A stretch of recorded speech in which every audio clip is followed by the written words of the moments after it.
Assalamualaikum warahmatullahi wabarakatuh. Ya, jumpa lagi saudaraku di channel Kampus Ilmu Hikmah. Kajian materi kali ini adalah sebuah amalan ya, untuk menghancurkan sihir. Nah, ini saya buktikan. Ini pertama kali ya saya mengamalkan amalan ya. Pertama kali ya, saya mengamalkan amalan yang kaitannya dengan sihir. Ya, sebelumnya ya pernah mengamalkan amalan ya, tapi tidak punya tujuan. Saya mengamalkan amalan itu tidak punya tujuan. Sering saya di pesantren itu ngamalkan amalan sering, tapi tidak punya tujuan yang jelas itu tidak. Nah, kebetulan ini dunia praktis ya, dunia praktisi. Jadi ada waktu itu ya saya terkena sihir, tapi ya tidak tahu kalau saya itu terkena sihir. Nah, waktu itu saya itu di Rambi Puji ya, Rambi Puji Jember. Nah, itu setiap malam itu saya habis aqua itu sak kotak ya, sak kardus itu. Bayangkan aqua segini ya, gelasan segini itu ya, itu kan isi 45 atau 49. Satu kardus habis dalam satu malam. Selama 1 minggu.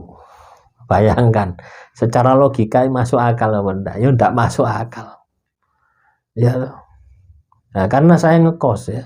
Ngekos di rumah Pak kosnya kebetulan ya juga orang Malang ya. Suaminya orang Jember.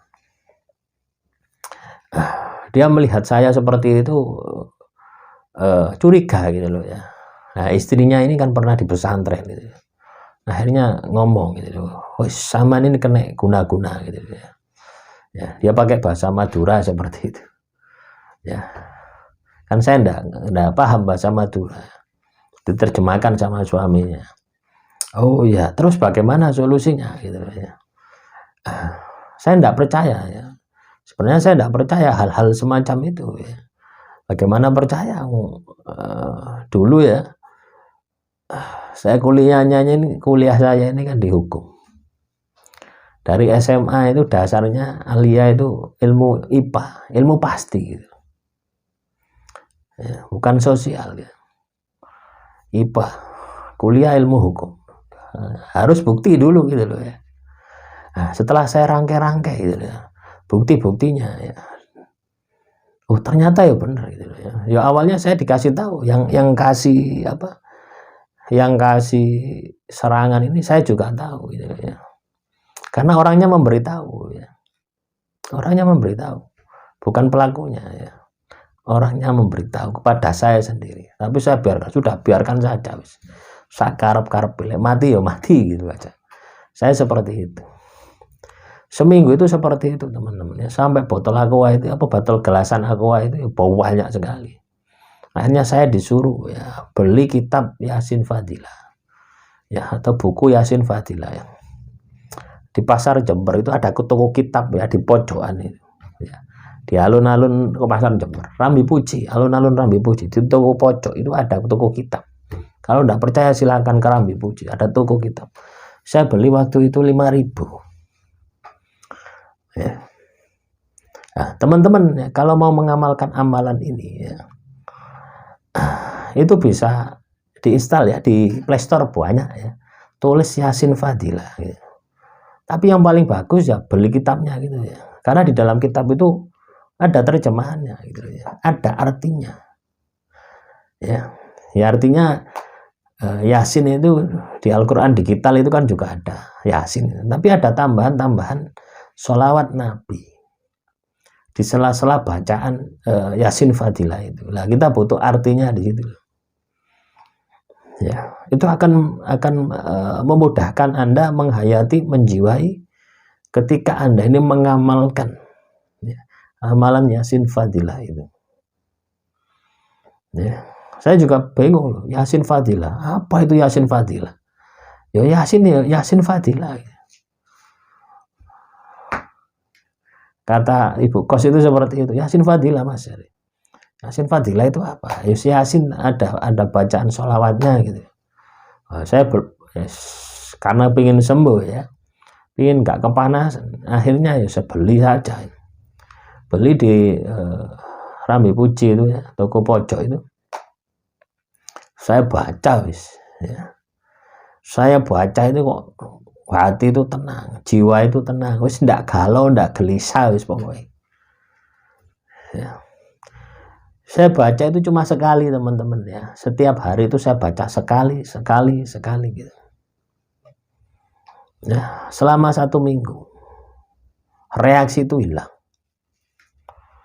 Ya, reaksinya itu hilang. Artinya kepanasan itu hilang gitu loh ya. Nah, kalau teman-teman mau mengamalkan Yasin Fadilah ya, ketika Anda ini terkena sihir yang sangat dahsyat ya porsinya ditambah, jangan cuma sekali. Kalau bisa sehabis sholat 5 waktu baca Yasin Fadilah ya, setiap habis sholat 5 waktu baca Yasin Fadilah, terus ditambahi puasa Nabi Daud. Ini hasilnya akan sangat luar biasa ya. Sudah doa minta supaya Anda sembuh gitu aja ya. Tidak usah membalas ya, supaya Anda sembuh. Saya dulu seperti itu, supaya saya sembuh. Ya sembuh ya lupa. Saya tidak mempersalahkan ya, tidak mempersalahkan siapa pelakunya, walaupun saya tahu pelakunya gitu ya. Nah, efeknya apa? Itu saya itu kalau tidak salah tahun 2007 ya, 2006 ya, 2006. Baru di tahun 2015 ya. Nah, karma itu berlaku ya.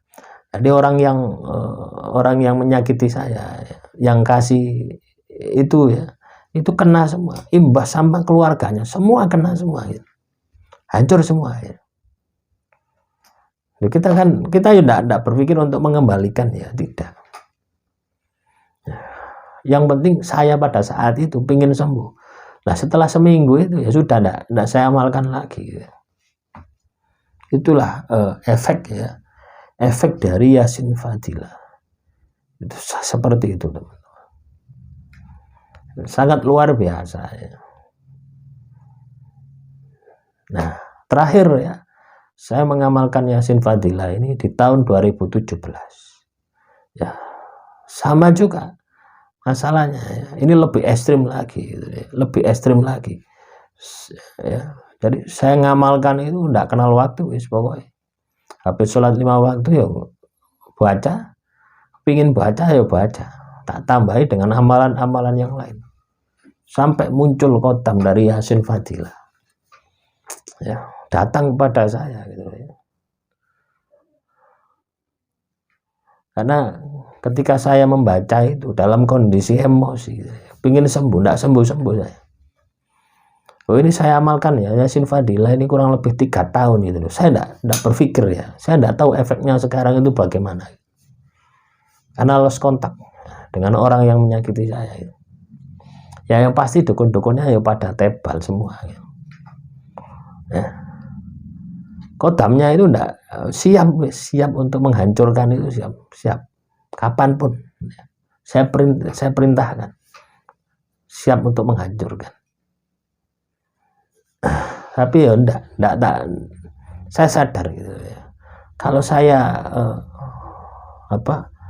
niat untuk menghancurkan gitu loh, apa bedanya saya dengan penyihir itu.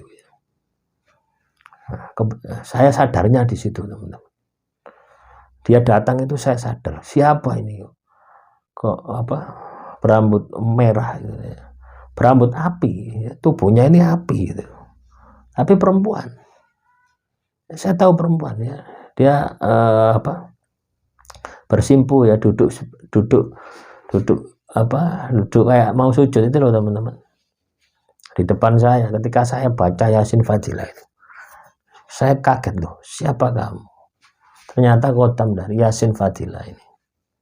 Ketika dibaca ya, dengan kondisi emosi akan mendatangkan khotam yang sangat luar biasa, ekstrim pokoknya ya. Jadi kalau Anda baca Yasin Fadilah, usahakan tidak usah emosi gitu.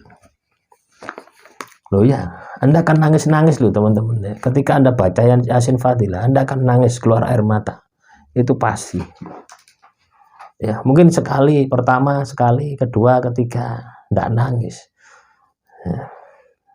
Makanya saya sarankan ketika Anda membaca Yasin Fadilah, coba cari yang ada terjemahannya gitu, supaya Anda tahu apalagi ketika doa. Wah, air mata ini bercucuran gitu. Ya. Di situ ada kepasrahan kita kepada Tuhan, ketidakberdayaan kita kepada Tuhan. Itu muncul semua gitu. Ya. Nah, ini untuk mengobati ya. Untuk mengobati, untuk membersihkan.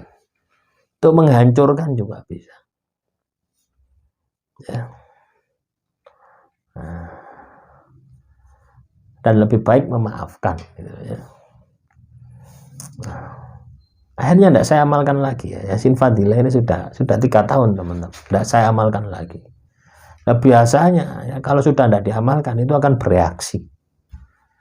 Ya, akan menghantam ya pelaku-pelaku sihir. Ya, tidak hanya dukunnya ya, mau dukunnya 10, mau dukunnya 100 akan dilibas habis. Ya. Beserta pelakunya. Nah, biasanya ya Yasin Fadilah ini digunakan di pesantren-pesantren itu dengan berjamaah ya, untuk mengobati sihir. Misalkan ada orang terkena sihir, teluh, santet, guna-guna. Nah, itu diambil 40 orang. Ya. 40 orang atau 41 orang dibaca sekali. Ya. Nah, kalau teman-teman kampus ilmu hikmah bisa membaca 40 kali. Ya. Dalam 1 kali dudukan hasilnya wah luar biasa. Ya. Demikian yang bisa saya sampaikan kaitannya dengan Fadilah ya. Yasin Fadilah untuk menghancurkan sihir, teluh, santet dan sebagainya. Silakan diamalkan ya. Ya. Saya sarankan tujuan Anda untuk sembuh saja, itu saja. Tidak usah mengharap fadilah-fadilah yang lainnya. Lupakan yang lainnya. Yang penting Anda itu sembuh. Ketika Anda sembuh, Anda bisa beraktivitas lagi, pikiran Anda jernih, Anda akan mendapatkan kebahagiaan yang baru. Akhirul kalam, assalamualaikum warahmatullahi wabarakatuh. Sampai jumpa di video selanjutnya.